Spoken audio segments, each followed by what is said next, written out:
यह आदमी पागल हो चुका है। उसके हाथ में नीले रंग का जहरीला तरल भरा एक इंजेक्शन है और बिना सोचे समझे वह उसे सीधे अपनी मुख्य धमनी में लगा देता है।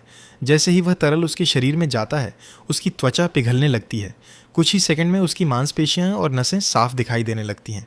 लेकिन अजीब बात तो तब होती है जब उसकी मांसपेशियां भी धीरे धीरे गायब होने लगती हैं।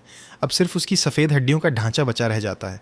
और फिर उससे भी ज़्यादा डरावनी चीज़ होती है, उसकी हड्डियां भी धीरे धीरे पारदर्शी होने लगती हैं और कुछ ही पल में वह पूरी तरह गायब हो जाता है। असल में यह लोग एक ऐसा खतरनाक प्रयोग कर रहे थे जिसमें इंसान को पूरी तरह अदृश्य बनाया जा सकता था, और इसी प्रयोग में आवेई दुनिया का पहला अदृश्य इंसान बन गया। हालांकि वह दिखाई नहीं देता, लेकिन वह अभी भी एक असली शरीर रखता है। उसे सिर्फ थर्मल कैमरा की मदद से ही देखा जा सकता है। अब सोचो, जब किसी इंसान के पास इतनी खतरनाक अदृश्य होने की ताकत हो तो वह क्या क्या कर सकता है। आवेई के दिमाग में भी गलत ख्याल आने लगे। एक रात जब सुनहरे बालों वाली लड़की गहरी नींद में सो रही थी, तब आवेई चुपके से उसके पास जाता है। वह धीरे धीरे उसके बालों को छूने लगता है, फिर धीरे धीरे उसके कपड़ों के बटन खोलने लगता है। लेकिन जैसे ही वह आगे बढ़ने वाला होता है, अचानक लड़की डरकर जाग जाती है। आवेई तुरंत वहां से भागकर लैब में वापस छिप जाता है। अगले दिन लड़की उसे चेक करती है कि क्या वह लैब से बाहर गया था, लेकिन आवेई सब कुछ साफ साफ झूठ बोलकर मना कर देता है।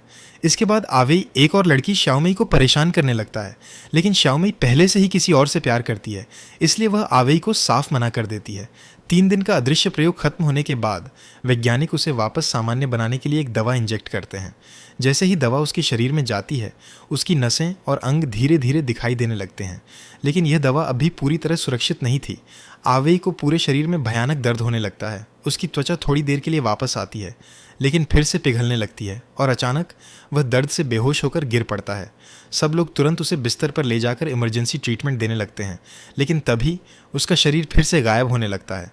पहले उसका मांस, फिर उसकी हड्डियां, और आखिर में वह फिर से पूरी तरह अदृश्य हो जाता है। यानी कि रिकवरी एक्सपेरिमेंट पूरी तरह फेल हो गया। अब उसे ढूंढना आसान बनाने के लिए वैज्ञानिक लोग सिलिकॉन से उसका एक सिर का मॉडल बनाते हैं। उसमें कैंची से कुछ छेद